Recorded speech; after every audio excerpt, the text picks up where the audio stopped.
En el año 2003, el gobierno nacional argentino lanzó una masiva campaña política empleando cuantiosos recursos públicos para imponer en la sociedad un relato sobre los trágicos acontecimientos de la década del 70, con una visión sesgada y revanchista, cuyo objetivo ulterior era el de beneficiar económicamente a unos pocos y ganar rédito político para construir nuevas mayorías de poder. En ese proceso, miles de víctimas del accionar estatal, paraestatal y de los grupos guerrillero-terroristas fueron ignoradas, marginadas y silenciadas, porque su reconocimiento no se ajustaba al relato que se buscaba consolidar. Hoy, 20 años después de este fatal experimento narrativo que le costó miles de millones de dólares a los argentinos y que, en lugar de sanar las disputas del pasado, solo las exacerbó, este gobierno se dispuso por primera vez a dar vuelta a la página, dándole visibilidad a la historia completa.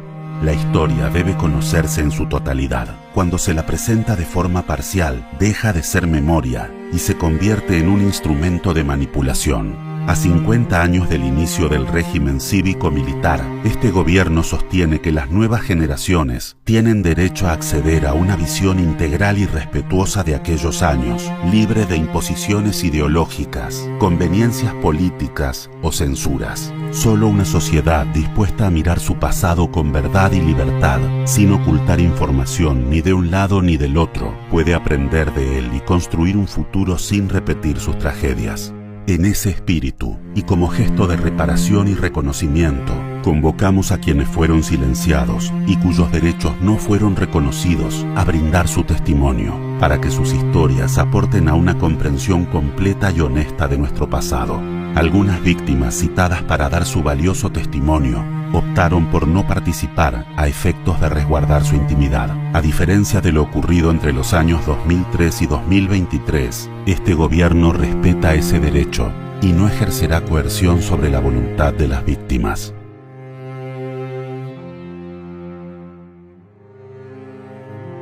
Mi nombre es Miriam Fernández, soy nieta restituida, la número 127.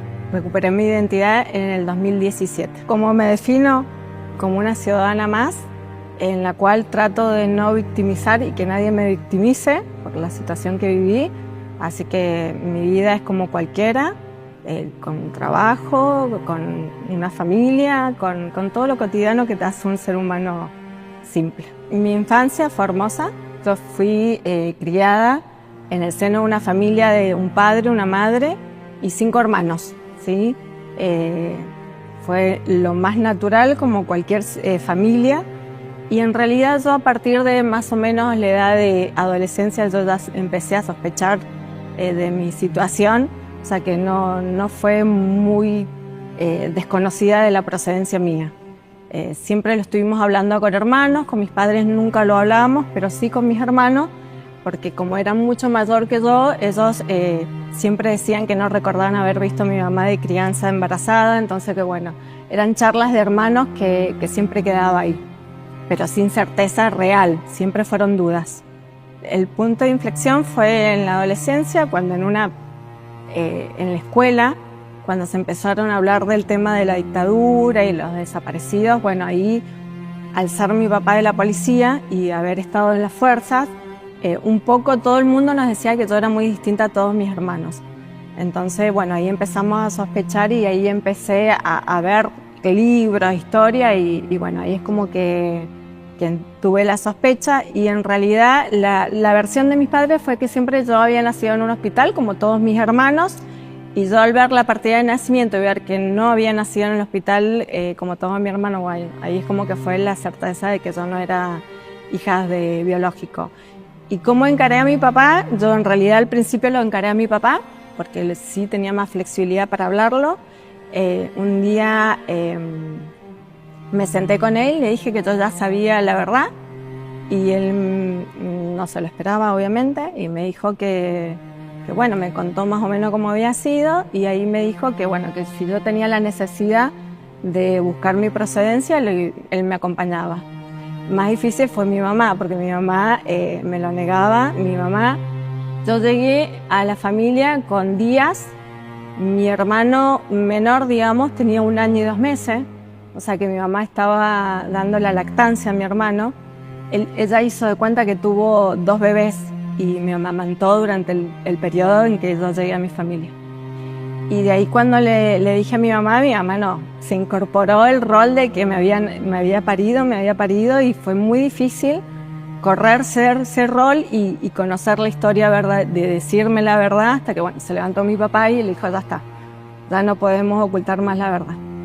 Y así es como ellos me contaron cómo había llegado, y yo les dije que esta era una charla de 3 y que yo no quería hablarlo más, que era ese momento y que nunca más quería saber más nada.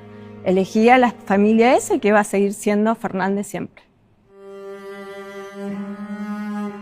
En realidad el que me contó la versión fue mi papá. Él me dijo que en un día X de julio habían traído a mi casa una bebé con un compañero de trabajo y un militar, y que le habían dicho que necesitaban tenerla, que la cuidara por unas horas porque mi madre estaba en el hospital después de haber parido y necesitaban ubicar a mi padre biológico para entregarme a mi familia biológica. Y mi padre dijo, pero dudó un poco y no dudó porque estando en la fuerza mucho no podías negarte. Y bueno, y a mi mamá le mintió, le dijo que iba a ser provisorio, que era por unas horas, hasta el día siguiente. Bueno, pasó el día y no me vinieron a buscar, y pasó el otro día y tampoco me vinieron a buscar, entonces ahí mi papá se dirigió hacia la persona que me habían llevado, y digamos que en el comando donde le dijeron que esa persona no existía, que no estaba. Entonces, justo pasaba un abogado y que lo conocía a mi papá y lo llamó y le dijo, vení, contame qué había pasado, y le cuenta la situación. Entonces le dijo, evidentemente te han mentido, te han dejado una niña que no es tuya. Entonces mi papá me decía, ¿qué hago? ¿Le entrego? Y el abogado le dijo, mira, si vos le entregás, tenés 2 opciones. Si la llevas a la justicia, te van a detener, te van a investigar por qué esa bebé la tenés vos, te van a acusar de haber matado a la madre biológica, o sea, es un montón de riesgos. Y si no, la otra opción es buscar unos testigos, adoptarla, como que nació, adoptarla es una forma de decir, tomarla como hija natural, inscribirla, y en el camino vas viendo. Obviamente que a mi mamá eso mucho no le gusta, pero bueno, era un bebé que se encariñó y que me dio todo el amor, y fue pasando el tiempo y bueno, y nunca pasó, quedé yo como hija adoptiva. Llegué a ser la 4ª, si hablamos del rango de mayor a menor, yo fui la 4ª hija, y después de mí, después de 2 años más, llegaron gemelas, naturales todas. Entonces yo por ahí también siempre le decía, o sea, lo que hicieron mis padres no fue con el afán de apropiarse una niña y criar una niña porque no podían. Tuvieron 5 hijos, al contrario, no fue fácil para mi papá criar a 6 hijos y darnos de comer y mantenernos y darnos educación. De hecho, escuché un comentario, mi tía biológica me hizo un comentario en una oportunidad que me dijo, acá el único que hizo negocio fue tu papá. Y yo dije, ¿en qué sentido hizo negocio? O sea, ¿dónde está el negocio de hacerse cargo de una niña ajena, darle educación, darle amor, darle un montón de valores? Eso no es ser negocio, eso es amor, no fue un negocio.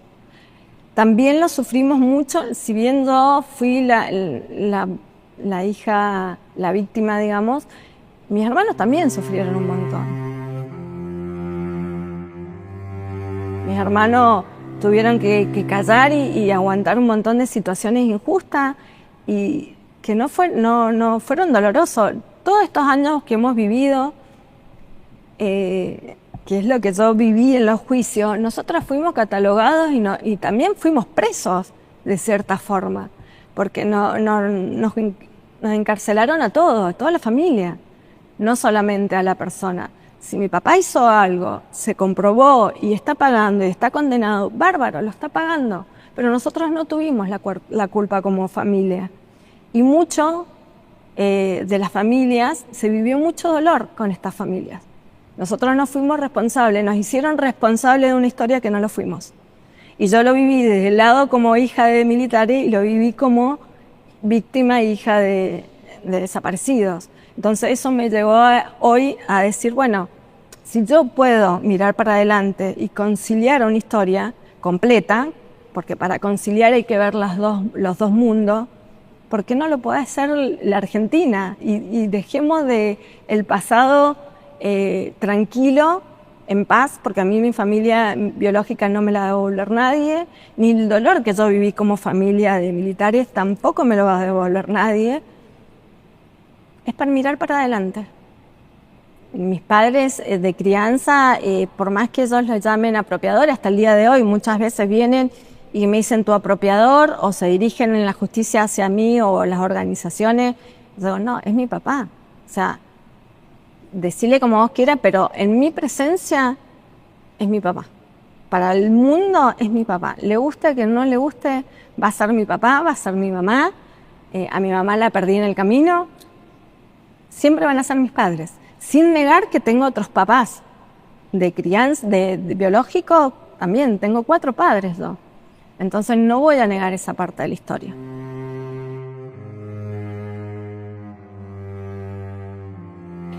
Mi padre de crianza era de las fuerzas, en el 2005 cae como en estos famosos juicios de lesa humanidad. Yo fui testigo de todos los juicios, yo iba, como yo ya sabía mi situación, yo dije, bueno, quiero saber que si a mí me están pintando que mi papá es un genocida, yo quiero saber y convencerme. Yo no fui idiota en ese aspecto.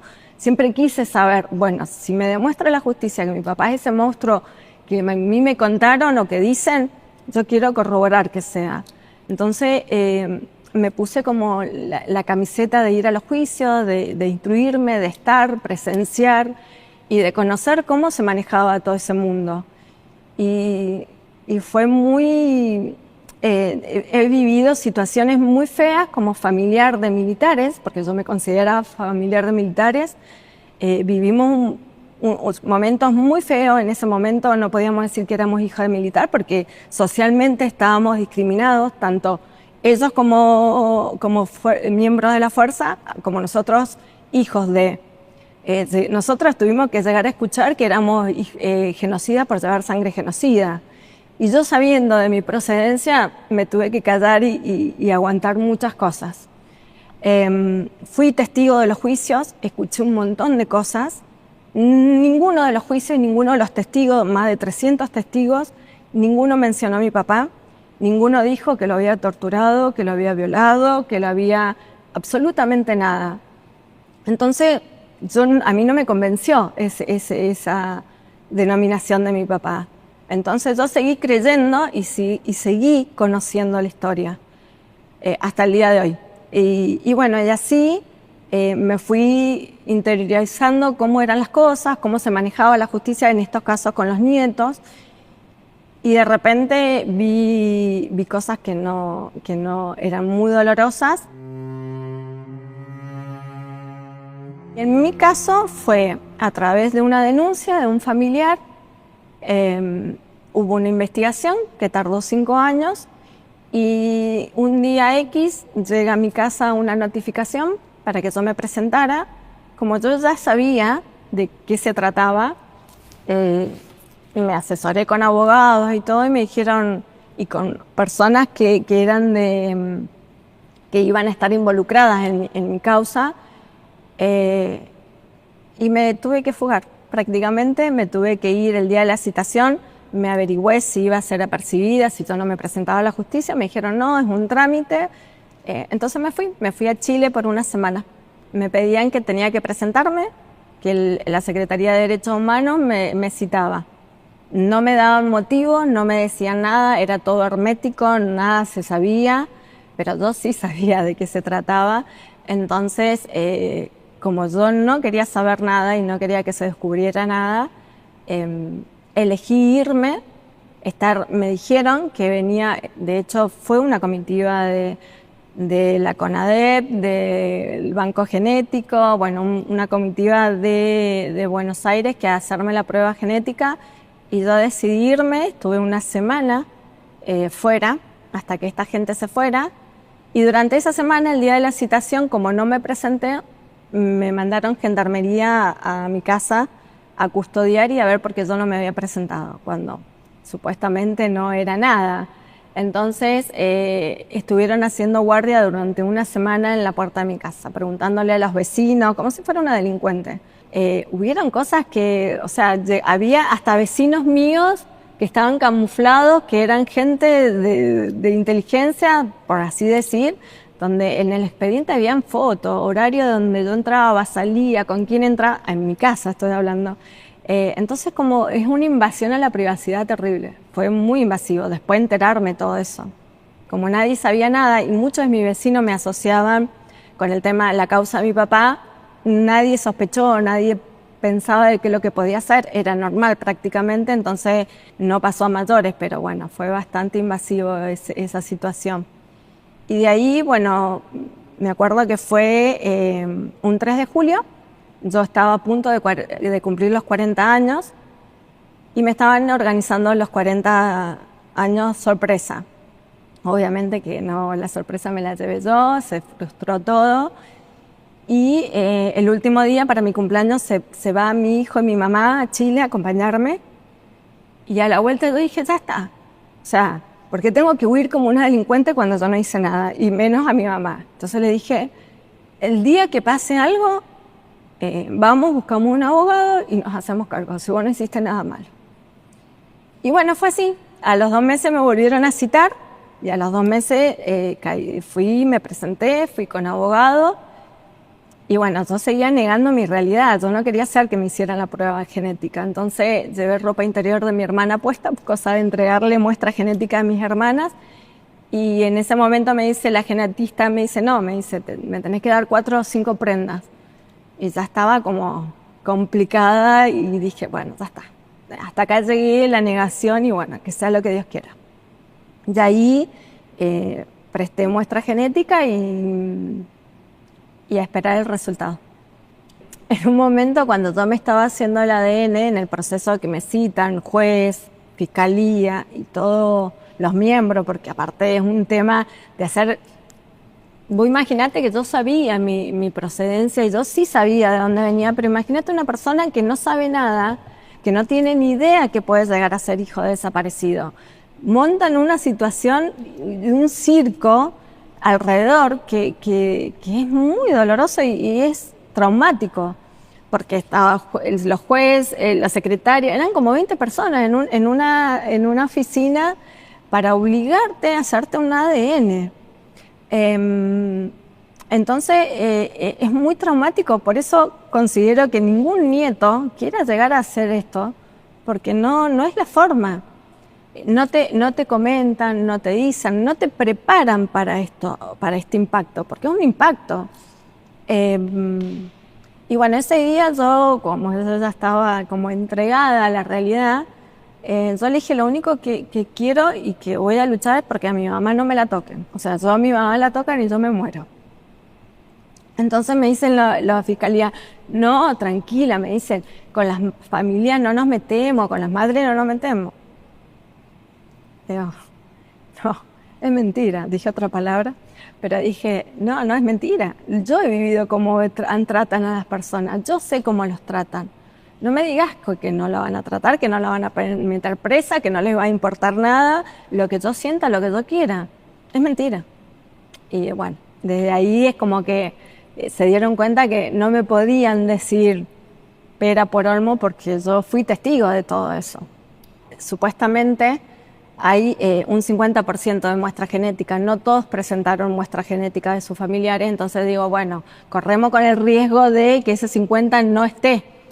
Esa era tanta la negación mía, entonces hasta el último momento llegaron la época de la fiesta, porque siempre los organismos y la justicia se encargan de darte noticias hermosas para la fiesta, y llegó la fecha del 23 de diciembre y me llaman y me dicen, Miriam, ¿te podés acercar? Y fui y ya dije, ya está. Ahí me dijeron quién era mi familia biológica, obviamente que acepté. Al principio como que no quería acercarme y rechacé mucho los organismos, no quería saber nada, por el hecho de que estaba muy politizado todo ese sistema, entonces no me interesaba saber nada, quería darme mi tiempo. Y en ese proceso sí tenía que organizar un montón de cosas legales, dentro de las cuales era rehacer mi partida de nacimiento, porque yo ya no era hija biológica de Fernández, sino que de Poblete y Moyano, entonces reorganicé. Y le pedí al juez, era un trámite judicial, y le pedí al juez y solicité que se me respetara concebir el mismo apellido. Para eso no fue decir, bueno, sí, mira, quiero llevar el mismo apellido. Tuve que hacer una audiencia, tuve que justificar, dar motivos lógicos por el cual yo quería llevar ese apellido. Y obviamente que al juez se ve que lo convenció y me lo aceptaron. Cuando esto llega a voces de fiscalía, pegaron el grito en el cielo, que no, yo no puedo llamarme Fernández, yo no puedo llevar el apellido de un genocida, yo no puedo... un montón de cosas, he tenido que escuchar un montón de cosas. Y yo dije, no, yo me identifico como Fernández, yo he sido hace 40 años que me llamo Miriam Fernández, voy a seguir siendo Miriam Fernández sin renegar o negar mi historia, mis padres biológicos, pero eso no va a quitar que yo sea la persona que soy. Bueno, lo llevamos a la justicia, eso pasó por Cámara, volvieron a rechazarlo, me lo dieron, me lo otorgaron y siguieron peleando, pero el tema no era que, a ver, yo me tenía que llamar Poblete Moyano, el tema era que guerras de ego, como yo digo siempre, entre abuelas de Plaza de Mayo, que yo necesitaba cambiarme el nombre, pero después si yo quería volver a Fernández lo hacía. Entonces digo, ¿cuál es el sentido? O sea, ¿quieren o no que me llame Fernández? No, era así, era que tenía que cambiarlo y después ponerme el que yo quisiera. Incluso hasta me ofrecieron hacer una adopción legal, o sea, es como si fuera tan simple. Entonces, no, la peleé hasta el final, hasta que llegó Cámara, Casación, y frenaron la decisión porque entra el juicio por mi apropiación. Entonces los jueces dijeron, no vamos a decidir si le otorgamos el apellido o no hasta que expida mi juicio. Bueno, salió, te pasé por el juicio y seguí peleando hasta que me lo otorgaron. O sea que pasaron 5 años para que definitivamente pudiera, yo ya llevaba mi nombre, pero para que poder quedarme tranquila de que no me iban a cambiar mi identidad. Y quien apeló siempre fue a volver a Plaza de Mayo, como querellante y la fiscalía. De hecho, ellos fueron los que me decían que podían aceptar de cambiarme el apellido Poblete Moyano y si al día siguiente quiero volver al registro civil y cambiarme el nombre, lo podía hacer. Por eso digo yo que era una guerra de egos, de ver quién ganaba. El solo hecho de decirle ganamos o logramos hacer lo que nosotros queremos es lo que pasó. Por eso en ese aspecto no me sentí respaldada por estos organismos porque no cumplieron con el deseo mío. Se suponía que yo era la víctima y se supone que soy yo la que elige cómo quiero vivir.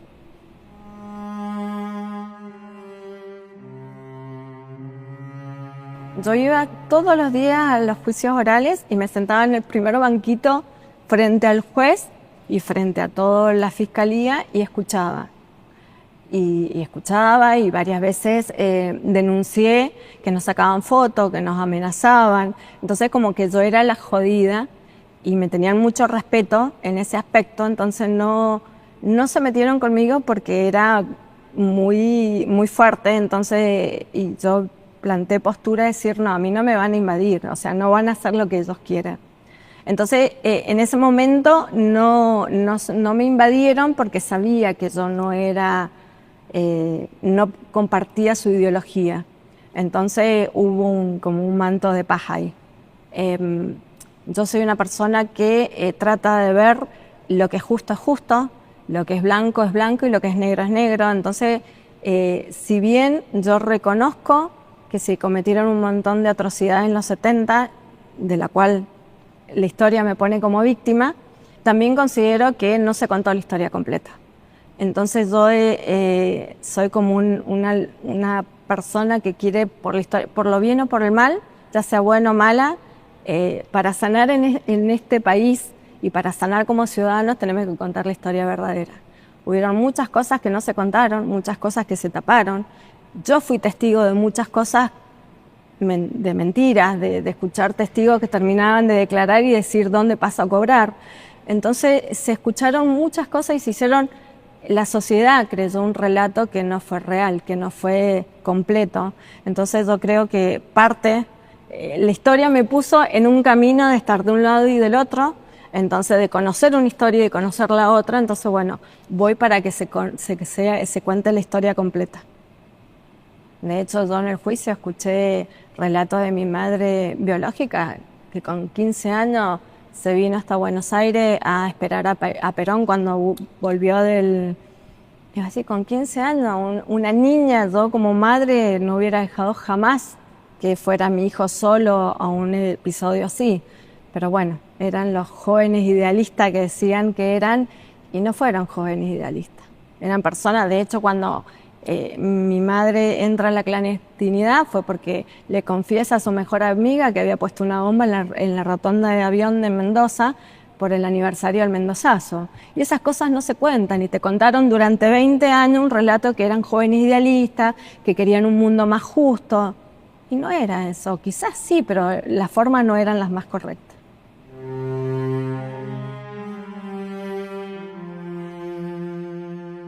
El día de la conferencia de prensa que hace Abuelas, yo siempre pedí que no figurara mi nombre. Yo no quería foto, no quería mi nombre, no quería que expusieran quién era yo.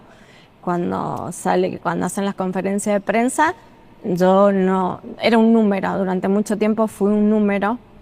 Y el día ese que estaban haciendo la conferencia, yo estaba destruida con mi mamá de crianza en tribunales, con la posibilidad de que quedara presa. Ese dolor que uno pasa, que es inevitable, pero es un dolor para nosotros, es muy fuerte. Eso no lo evalúan, no lo miden, por eso me refiero cuando tienen que manejarlo con más tacto y con más delicadeza, porque no te pueden obligar después de 40 años a decir son tus apropiadores, cuando son mis padres. No es padre quien te trae al mundo, sino quien te cría. Entonces eso fue fuerte y fue doloroso. ¿La pérdida de tu mamá tuvo que ver con lo que pasó por ahí, porque fue muy difícil? Sí. Sí.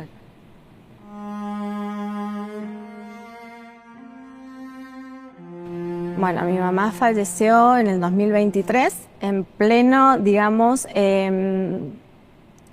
decisión de que si iba presa o no. Toda esta angustia y todo este dolor. En realidad a mi mamá lo único que le pesó y que siempre tuvo miedo es que yo la abandonara, que yo no la quisiera. El ser juzgada socialmente, gracias a Dios, los vecinos, los amigos, el entorno, fue una mujer muy querida, muy querida. La acompañaron un montón en todo este proceso, no se sintió discriminada. Pero bueno, esos dolores internos, íntimos, que la llevaron a mi mamá a sufrir y en silencio, y el dolor que todos los días me decía, bueno, no viniste hoy día, y que ya no me querés, o ya era todo el tiempo ese miedo social que tenía ella de toda esta situación, de que ver los noticieros y ver todo esto, este acoso. Lo sufrió un montón. No el hecho del juicio, a ella no le importaba ir presa. A ella lo que le importaba era el juicio de valores en sí y el miedo de perderme a mí y a mi hijo, que era su vida.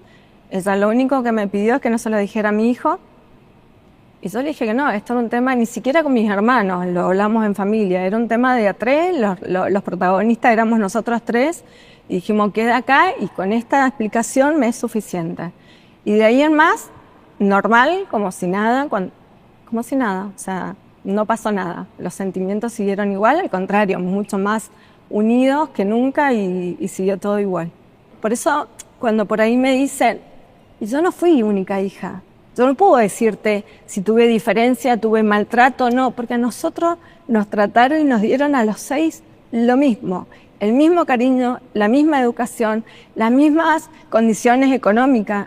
Lo mejor que pudieron nos lo dieron, la mejor educación que nos dieron, lo que ellos pudieron. Mi mamá fue una mujer que se casó con 16 años, fue mamá a los 17 años, vivió para ser ama de casa y para ser madre. Es lo único que eso, vino a este mundo para eso. Por eso siempre me dijo, yo no me arrepiento de hacer lo que hice, lo haría 1 y 1000 veces. De hecho, yo tengo un hijo de 24, yo cuando me quedé, me separó cuando mi hijo tenía 2 meses, y mi papá se tomó la posta y me dijo, así de la misma manera que me salvó y me rescató en eso con días, mi papá lo hizo cuando yo me quedé sola con un bebé recién nacido. Me llevó a su casa, me mantuvo, me ayudó, me acompañó y crió un nieto más. O sea que crió no solamente ese hijo, crió 7 hijos. En ningún momento la metieron presa, en ningún momento quedó detenida. Yo siempre iba con ella y siempre la acompañé en todo momento, incluso los juicios según bebé, siempre he estado al lado de ella.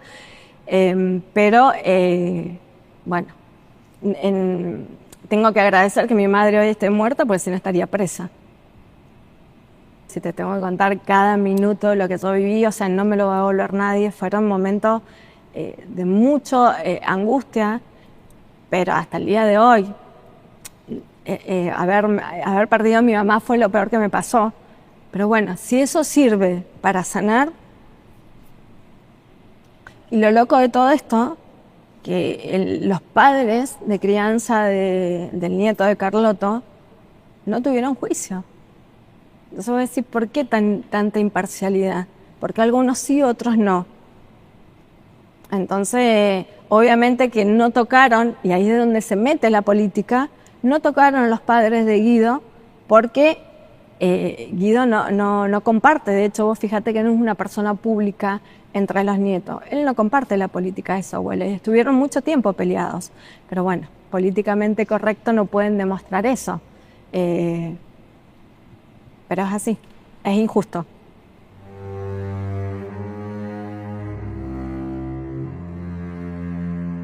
Un día tenía que ir a la ESMA, a la CONADEP, a buscar los expedientes de mis padres, y ahí me reencuentro con un integrante de abuelas, y me habló, me explicó, me dijo, bueno, yo nací en la ESMA, y sí me interesaba ir a conocer ese lugar, y ella me acompañó con la directora del museo, y me enseñaron dónde había nacido.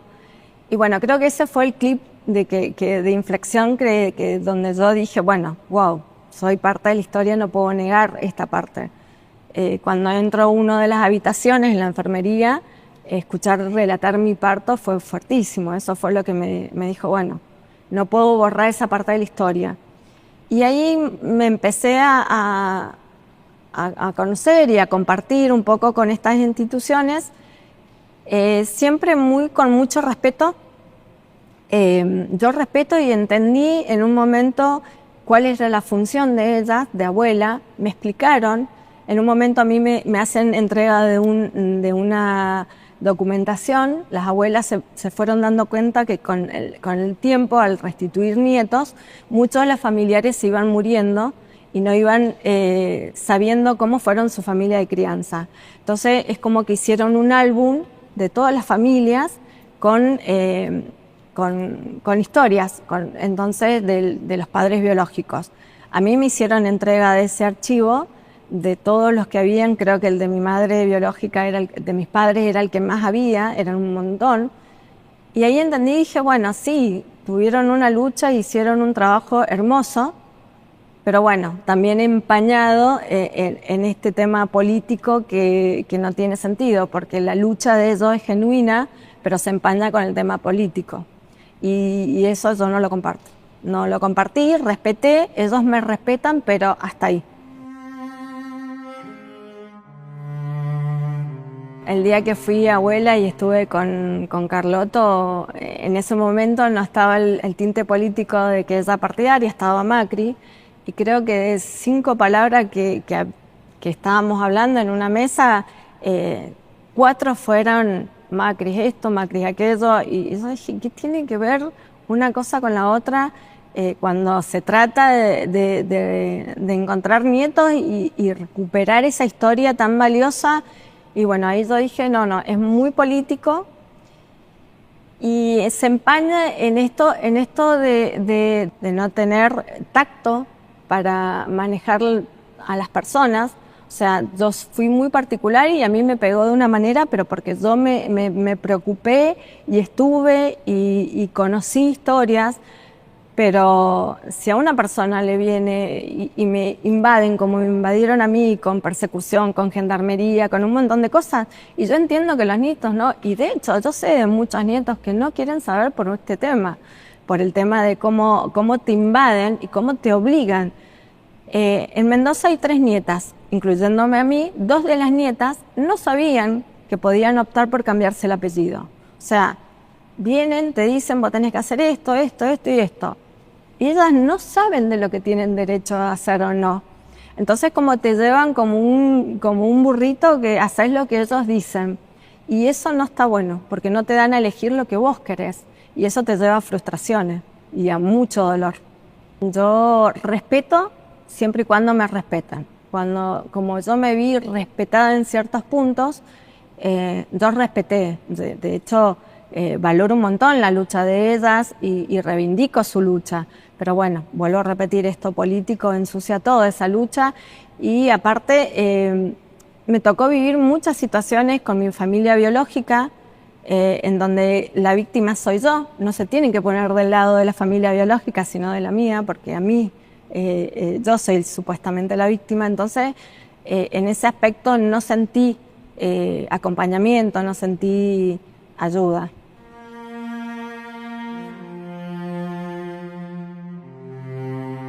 A partir del 2005 yo caminaba por las calles, lloraba sola porque no podía decir qué es lo que estaba pasando. De repente pasé de ser una ciudadana del lado de la justicia, siendo mi papá policía o de la fuerza, siempre tan correcto, siempre nosotros con valores de correcto, de no cometer ningún delito, de no cometer faltas, y de repente se me dio vuelta el mundo a decir, estoy pisando una cárcel. Pasé a ser como una delincuente, a vivir la vida de lo que tanto me enorgullecía de mi papá. Eso fue muy traumático para todo. Por eso digo yo, la familia de la fuerza fue muy traumático. Fue muy feo porque aparte nos trataban como delincuentes. Y sí, fue súper traumático. Eso es lo que más me dolió, eso es lo que más me traumó, más de mi historia. Porque yo tuve la suerte de nacer en una familia con amor, entonces no me traumó mi historia. Yo hasta el día de hoy sigo acompañándolo a mi papá al juzgado y a los juicios y yo soy la que está ahí acompañando y apuntalando a mi papá. Hasta el día de hoy, por ejemplo, el fiscal no me mira, no me saluda, porque no comparto la ideología de él. No. Lo único que tengo, por eso no me considero una víctima, siempre me considero una privilegiada, porque tuve una familia con mucho amor y también tuve unos padres biológicos también con muchos valores y agradezco a mis padres biológicos y a mis padres de crianza por la genética y la crianza que tuve, de que hoy soy la persona que soy. En el 2022 fue el juicio por mi apropiación, donde condenaron a mi mamá y a mi papá. Y yo quise saber, como parte de todo, como siempre, quise saber, y realmente sí quería saber qué había pasado, porque yo no fui restituida, y si esto del relato de un plan sistemático era real. Pero cuando fui a la ESMA y escuché los ejemplos, los distintos ejemplos de los niños que nacieron en la ESMA, que por ejemplo se les decía a las parturientas que iban a ser restituidos los bebés a la familia, les hacían escribir una carta y darle algo íntimo para que les quedara de la madre. Eso lo dicen y se relata y los testigos de la ESMA. Entonces yo dije, bueno, quiero saber qué pasó, porque si bien yo nací en la ESMA, fue el primer parto en la ESMA, y mi madre biológica era de Mendoza, yo quería saber por qué pasó que no llegué a destino. Según mis familiares biológicos, le dijeron a mi abuelo que yo iba a ser restituida. Él pertenecía a las fuerzas también y tenía un conocido acá en Buenos Aires donde le dijeron que yo había nacido y que iba a ser restituida. Y me esperaba. El tema es que, bueno, yo quería saber qué pasó en ese transcurso entre que llegué y no llegué a destino. Porque si evidentemente yo desde Buenos Aires, de la ESMA, llegué a Mendoza, la intención de haberme restituido estaba, porque si la intención era de robar niños, me hubiera quedado en Mendoza, en Buenos Aires. Entonces, no me sacaron, no me dieron una explicación, no hubo una explicación cierta de qué había pasado. Entonces yo, como todo, he formado mis propios criterios y mis propias convicciones, y yo no sé qué pasó en el camino. Y si yo iba a ser restituida y quién no me recibió. Porque en ese contexto, hoy con el diario del lunes, es fácil decir, yo hubiera hecho esto, hubiera hecho aquello, lo hubiera llevado a una fiscalía o a la casa cuna, pero en ese momento no era fácil decirlo. En ese momento se detenían a familiares de montoneros, se detenían a todos. ¿Y qué te decían? No te metas, no te metas. Entonces, mi madre biológica tenía 2 hermanas, y estaba mi abuelo solo. Y yo no sé si fui restituida o qué pasó en el medio. Entonces, eso también son secretos de la historia que nunca se va a saber. Yo no comparto el plan sistemático, porque en mi caso no había un plan. Sí, era el plan que había era de restituirme. Y de hecho, está declarado que yo iba a ser restituida.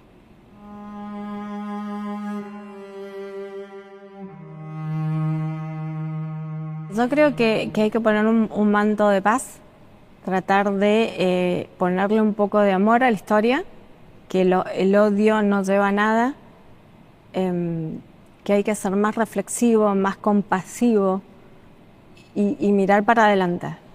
Mirar para adelante, y si todos queremos un país mejor hay que mirar para adelante. El pasado ya está, no se vuelve del pasado, no vamos a reivindicar ningún desaparecido, no vamos a reivindicar nada. Es mirar para adelante. Eso es lo que le pido. Si tengo que hacer un pedido, es que los ciudadanos miremos para adelante y dejemos el pasado tan doloroso para todos, para toda una sociedad. Hay mucho odio del otro lado. Y ese odio yo no lo comparto, y ese es odio el que te tratan de incorporar para que vos entiendas una historia o para que sepas una historia errónea. Yo creo que eso es lo que nos hace tanto mal, ese odio. Y yo creo que si no calmamos ese odio, no vamos a poder mirar para adelante o poner un poco de paz en toda esta historia. Y una vez que se pongan todas las cartas sobre la mesa y se cuente la verdad, yo creo que ahí vamos a sanar, aprender a sanar como yo aprendí a sanar, y de entender que soy un pedacito de la Argentina que no elegí, que no soy responsable, que la historia me puso en este lugar. Entonces, si yo puedo mirar para adelante y sanar todo el dolor que hubo en los 70, yo creo que todos podemos sanar. Pero bueno, para eso hay que poner las cartas sobre la mesa, hay que contar la historia completa y hacerse cargo. Como yo me hice cargo ese día en la ESMA, escuchar cómo nací. Ahí me hice cargo de mi realidad y dije, bueno, soy esto y hay que mirar para adelante.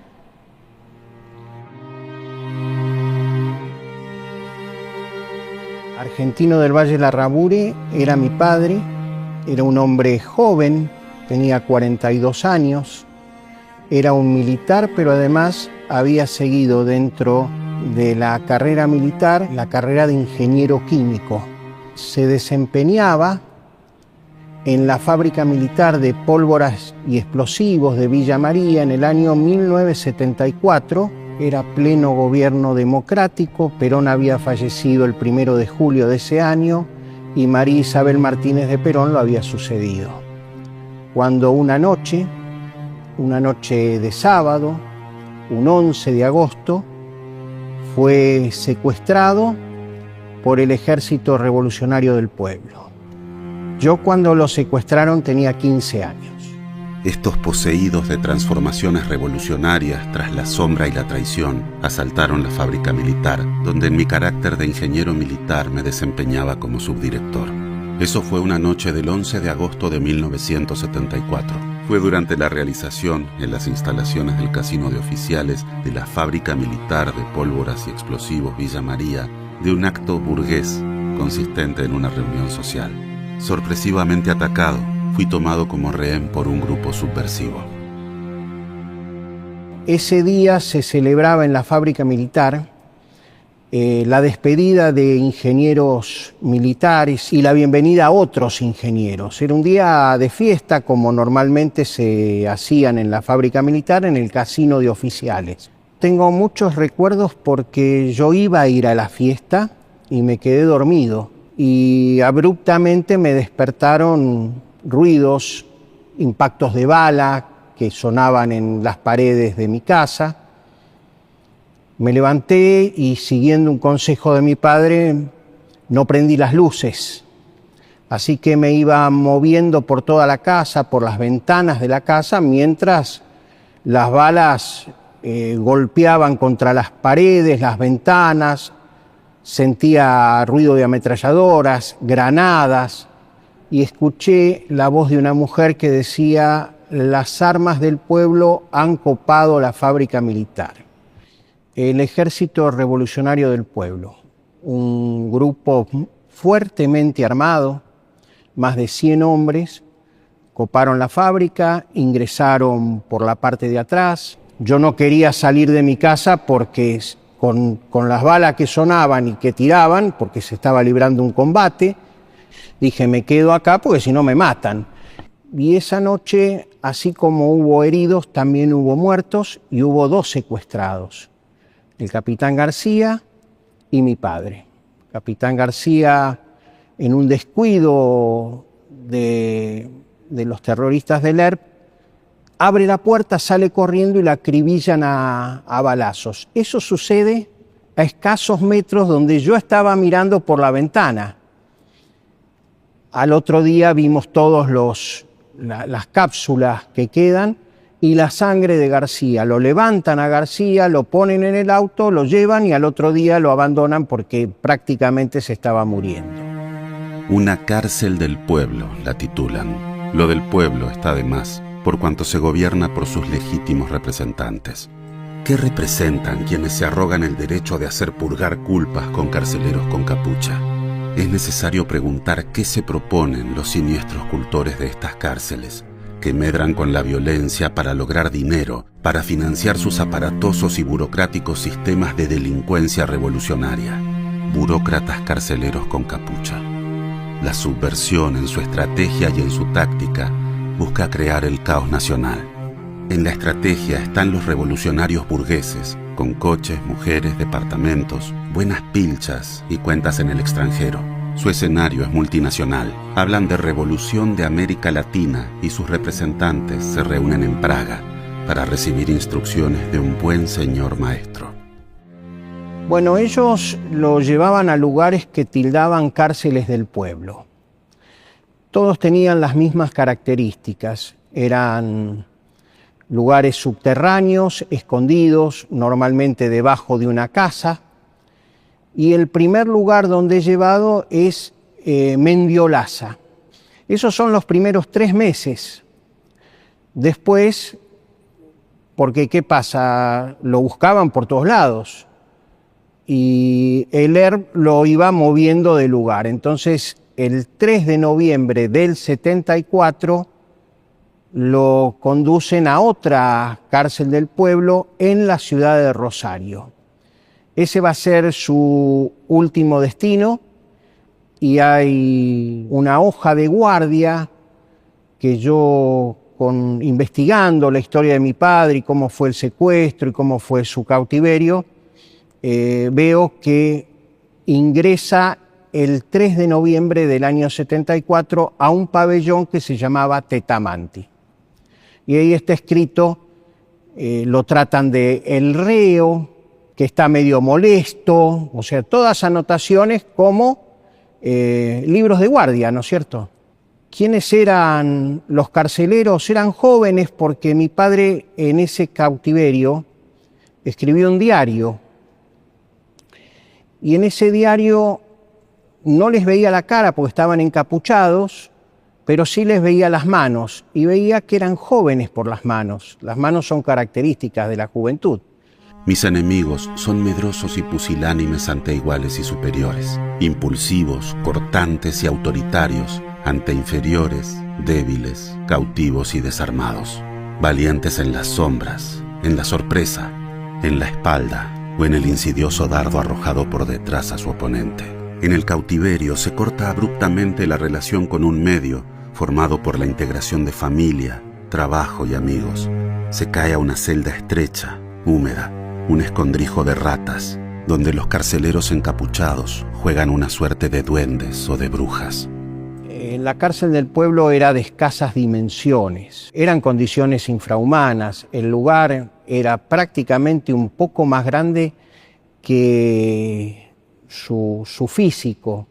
Tal es así que él era un hombre de 1,84, medía 1,84 y cuando se paraba prácticamente tocaba con su cabeza la altura de la celda. Era una celda burdamente construida. Él era un enfermo asmático y cuando llovía entraba agua. Y él en ese diario de cautiverio que yo te comentaba, dice, limpio mi ratonera. Con eso te das una idea de las dimensiones. Eran escasísimas, 1 metro por 1,5 metros por 2 metros de alto, un camastro, un baño portátil y una alimentación que prácticamente él no deseaba mucho comer eso porque indudablemente estaba en una situación sometido a un estrés, simulacros de fusilamiento, torturas. Se comprobó, había sufrido corriente eléctrica en los genitales. Una vez se encontró que la celda estaba abierta, subió, porque ese lugar, esa celda era subterránea, subió, le vio las caras, se armó una pelea muy fuerte, él golpeó, rompió vidrios, pero como eran más y más jóvenes, lo golpearon, lo voltearon y lo llevaron otra vez. A partir de ahí ya quedó atado al camastro, atado con cadenas al camastro para que no pueda nuevamente salir de esa situación. De la historia argentina es el secuestro más largo. Duró más de 1 año, 372 días. Los carceleros no hablaban para nada con mi padre, salvo lo buscaban adoctrinar en técnicas y libros del terrorismo, del Che Guevara, de Ho Chi Minh, pero tenían funciones de adoctrinamiento. Mis carceleros me han brindado entrevistas para hablarme de política. Por supuesto, de política revolucionaria, empapada de Mao Zedong, Regis Debray, Giap, Ho Chi Minh, Guevara y demás. Les he expresado que mi formación es eminentemente técnica y no siento vocación y prácticamente me fastidia la política. Para prepararme, me han entregado la bibliografía correspondiente y persisto en mi obstinación de mi poco apego a tales estudios e insisto en que deseo libros de matemáticas, física o química. En septiembre, él es secuestrado el 11 de agosto. Nos quería llevar tranquilidad de que estaba vivo, de que estaba bien. Nosotros no sabíamos cómo estaba. Decía en la primera carta que era tratado como prisionero de guerra. Si uno piensa que los prisioneros de guerra son tratados así, yo creo que realmente nos mentía para no preocuparnos. Después, su forma de escribir cambió. Nosotros, la familia, notamos que se transforma. Primero eran cosas como imperativas, como dando órdenes, dirigiendo a la familia, vendan el auto, me preocupa la vivienda futura. Después ya comienza a darnos mensajes muy diferentes. Por ejemplo, el 22 de octubre de ese mismo año nos escribe una carta donde dice: a mis hijos y ahijado especialmente que no olviden mi mensaje. Aún suceda lo peor, no deben odiar a nadie y devolver la bofetada poniendo la otra mejilla. Sigan el ejemplo del abuelo Arturo, arquetipo de la bondad personificada. Y él mandaba una foto, porque nosotros le habíamos pedido a leer una prueba de vida. Ahí cuando vimos esa foto nos dimos cuenta de que trato de prisionero de guerra y caballeresco no había nada. Había perdido ya 48 kilos de peso, por lo menos.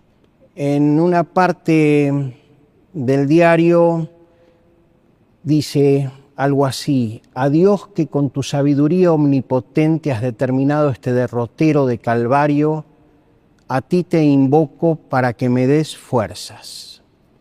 A mi muy amada esposa, para que sobrepongas tu abatido espíritu por la fe en Dios.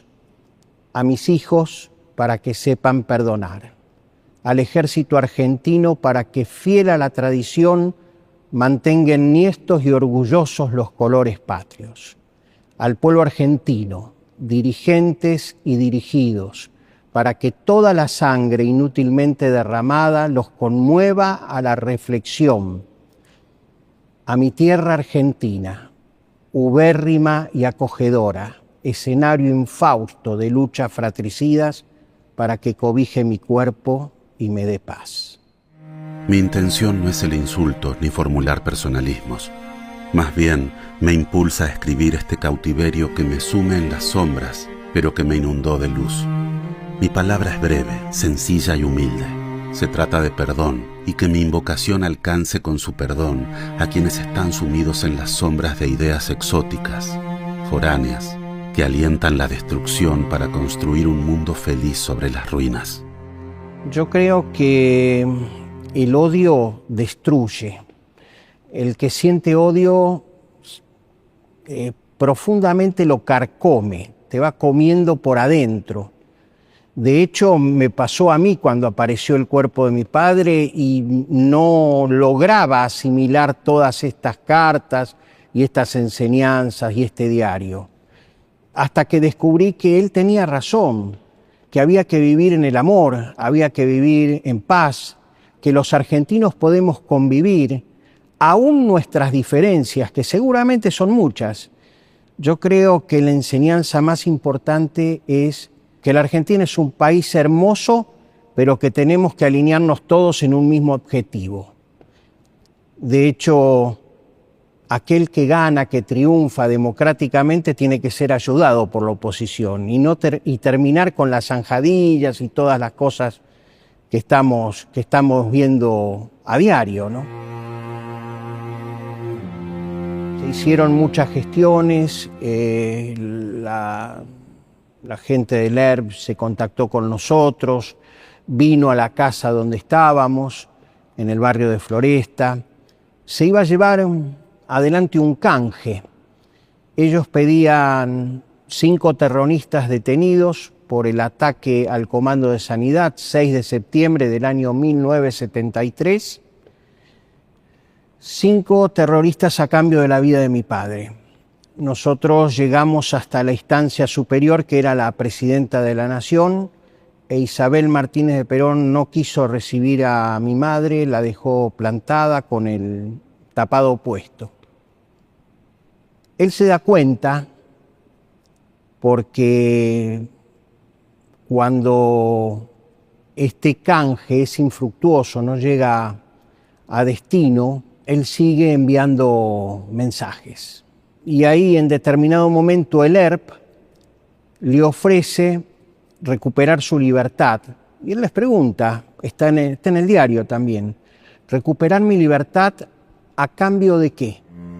Usted, mayor, tiene una evidente inestabilidad emocional y habiéndolo abandonado su ejército, usted puede lograr su libertad. ¿Lograr mi libertad? ¿A cambio de qué? Mayor, usted es especialista en armas y explosivos. Acepte usted trabajar como asesor para las fábricas de nuestra organización y será libre. Por ese precio, no. Solo la muerte, que sabe a la pureza del fruto no corrompido. Trabaje para nosotros y será libre.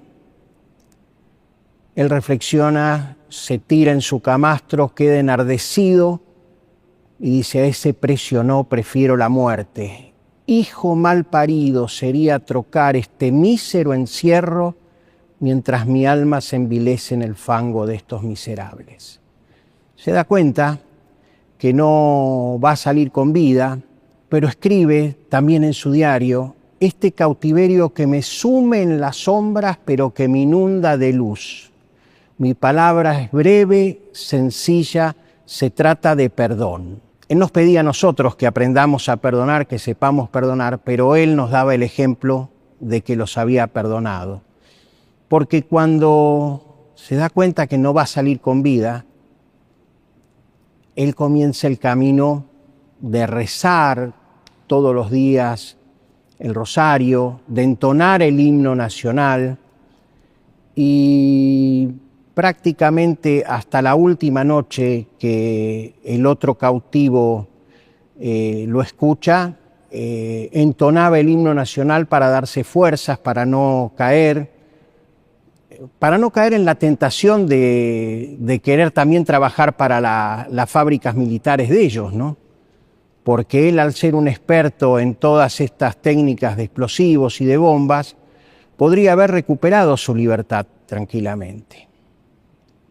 Aparecieron también en la celda donde estuvo, porque la encontraron, días después encontraron el lugar, abandonaron todo cuando lo asesinaron y lo tiraron en un zanjón en Rosario. Se encontraron poesías. Soledad, desesperanza, es una poesía que él escribe a la familia, a nosotros. En la soledad del cautiverio, lacerado por la tristeza y los recuerdos, se agiganta la figura de mujer amada, rondando la incerteza, el no saber nada. Es decir, él escribía, hacía crucigramas, hacía fórmulas químicas para no caer en el desvarío, para no volverse loco, porque pensaba que estaba en una celda diminuta donde no podía ni siquiera, trataba de hacer ejercicios para que los músculos no se le entumezcan, para que su cuerpo no desfallezca más de lo que él se sentía, y una forma de estar mejor era escribir todo este tipo de cosas. Quiero morir como el quebracho, que no entrega su figura de árbol rudo sin exigir el esfuerzo del hachero en prolongadas transpiraciones. Quiero morir como el quebracho, que al caer hace un ruido que es un alarido que estremece la tranquilidad del monte. Quiero morir de pie, invocando a Dios en mi familia, a la patria en mi ejército, a mi pueblo no contaminado con ideas empapadas en la disociación y en la sangre. El cautivo de al lado escucha toser, estaba muy mal físicamente, el lugar era, como te dije, infrahumano, él, enfermo asmático, tenía accesos de tos, la medicación que le prodigaban no le hacía efecto, y el carcelero de al lado siente ruidos extraños, y cuando nosotros vemos su cadáver nos damos cuenta que en ese momento vinieron a matarlo. No pudieron doblegarlo, no quiso trabajar para ellos. Encima lo encontraron un hombre que rezaba, que entonaba el himno nacional. Lo golpearon con un martillo muy fuertemente, lo desmayaron lo habían alcoholizado porque en su autopsia encontraron rastros y restos de alcohol en sangre. ¿Y por qué te digo esto? Porque el ERP dijo, Larrabure se suicidó. Cuando inicié la causa de mi padre, la causa judicial, que hoy todavía está en la Corte Suprema de Justicia, que acaba de fallar hace unos meses, que era abstracta, que no la podían decidir, yo le pedí a mi abogado que investigara profundamente si esto del suicidio era verdadero o no, porque yo no sabía. Y cuando encontraron ese resto de alcohol en sangre, 3,26. 3,26 significa coma alcohólico. Una persona en esas condiciones no se puede ni parar. Si no se puede parar, no se puede suicidar. Por eso los peritos, 4 peritos, determinaron por unanimidad que había sido estrangulado con torsión de un alambre desde atrás y era la marca profunda que tenía en su cuello, que era tremenda, ¿no?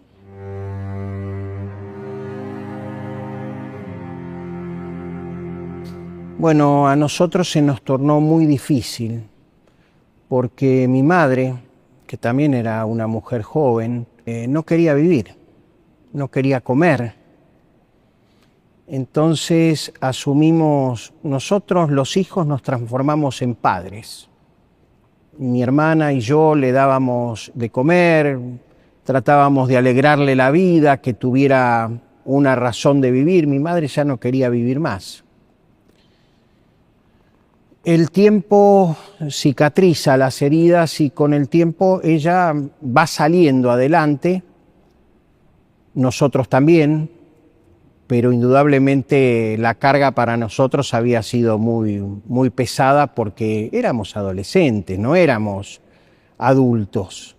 Queríamos estudiar alguna carrera, no nos iba bien, mi hermana comenzó traductorado de inglés, tuvo que dejar, yo arranqué con la Facultad de Medicina, hice un año y también tuve que dejar.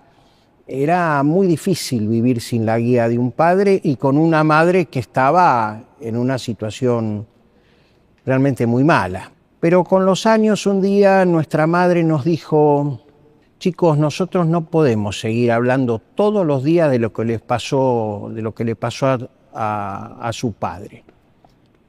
No podemos vivir así, porque si no, no vamos a sobrevivir. La vida se va a tornar un infierno para nosotros. Y la comprendimos, dejamos de hablar, hicimos un gran esfuerzo, esto no es tan fácil, ¿no es cierto? Hicimos un gran esfuerzo, continuamos nuestra vida de adolescentes de la mejor manera, de la manera más normal posible, y bueno, ella fue mejorando también. Con mi hermana se fue a vivir primero al interior, con los años yo la seguí, los dos formamos familias numerosas, ella tiene 4 hijos y casi 20 nietos, yo tengo 5 y 10 nietos. Apostamos a la vida, apostamos al amor, apostamos a que el odio, como te decía hace un rato, carcome, te envilece y te deja el alma dañada. En cambio, el amor construye, el amor te hace vivir de otra manera. Y así apostamos nosotros y la verdad estamos contentos con eso.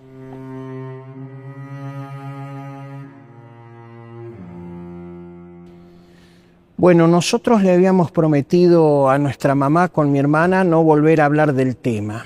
Mamá había fallecido hacía muy poco y dentro de todo yo creo que mi padre se la llevó o Dios se la llevó en un momento muy especial porque lo que venía fue para nosotros traumático realmente. En el año 2003 descubrí que la historia que yo conocía, nadie la conocía, no se podía contar, no se podía narrar. En las escuelas nunca se hablaba de eso, se hablaba de otras cosas. Entonces me rebelé. me rebelé. Un día llegó mi hijo, el cuarto, me dijo: papá, me dijeron en el colegio que todos los militares son unos asesinos, y entonces, papá, vos no me contaste la historia del abuelo, o me mentiste con la historia del abuelo, me dijiste que era un militar, era un asesino mi abuelo. Le dije: mira, hijo, llegó el momento en que escriba un libro. Y así nació Un canto a la patria, que lo titulé de esa manera porque mi papá le cantaba a la patria, ese himno nacional que de alguna manera lo fortalecía y le daba fuerzas en ese cautiverio tan cruel que tuvo. Escribí ese libro, escribí alguna carta de lectores, fui trabajando, me fui acercando a distintas víctimas del terrorismo, descubrí que había muchísimas, miles de víctimas del terrorismo que no habían tenido voz, y la verdad fuimos haciendo con varias víctimas del terrorismo un trabajo lento, incesante, pero reparador. Nosotros queremos que la verdad completa se imponga, que los chicos tengan todos los elementos para poder discernir qué estuvo bien, qué estuvo mal, con sus más y con sus menos. Pero queremos darle la visión. Nosotros somos testigos de esa época. Vivimos esta época, podemos dejar este testimonio, todavía lo podemos, todavía vivimos. Así que me parece que esto para las víctimas del terrorismo es reparador.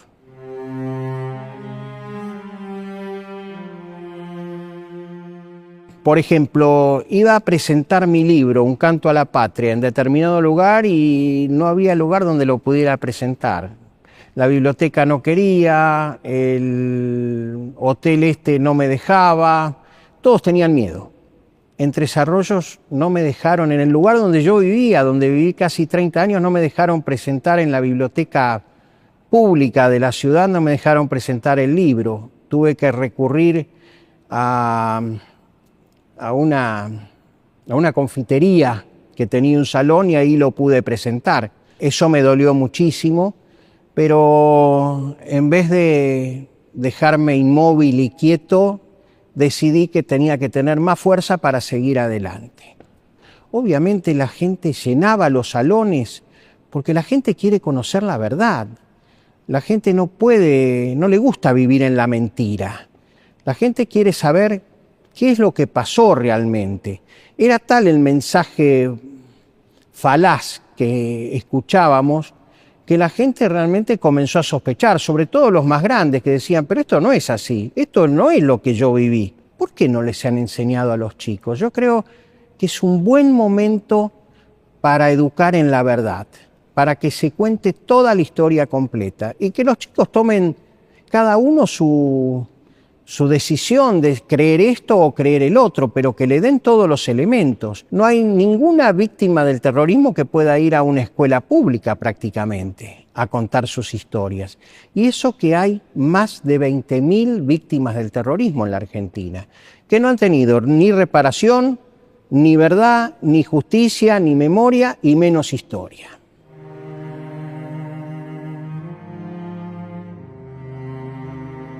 Que pensemos mucho que la violencia nunca es el camino. Hemos padecido una guerra fratricida tremenda en la Argentina, que aún hoy no ha sanado. Pero esa violencia no nos conduce a nada. No tiene sentido hablar todos los días de aquella década terrible, sino de buscar figuras que sean puentes. De hecho, yo he tenido encuentros muy hermosos con Graciela Fernández Meijide. De hecho, he hablado hace muy poquito con ella, está muy grande ya Graciela, y con otras personas, inclusive con Luis Labraña, que fue aquel que dijo que inventó el número de los 30.000 desaparecidos. Yo creo que tenemos que crear puentes para acercarnos y construir esa Argentina que soñaron nuestros hombres, nuestros próceres máximos, San Martín, Belgrano, Güemes y tantos otros que dejaron su vida por nuestra Argentina. Yo creo que es el momento de de arriar tantas banderas de lucha y convocar a la unión de los argentinos y a la reconciliación de los argentinos. Tenemos un país maravilloso, tenemos que aprovecharlo. Eduquemos en la verdad a nuestros jóvenes. Solo educar en la verdad construye un país mejor.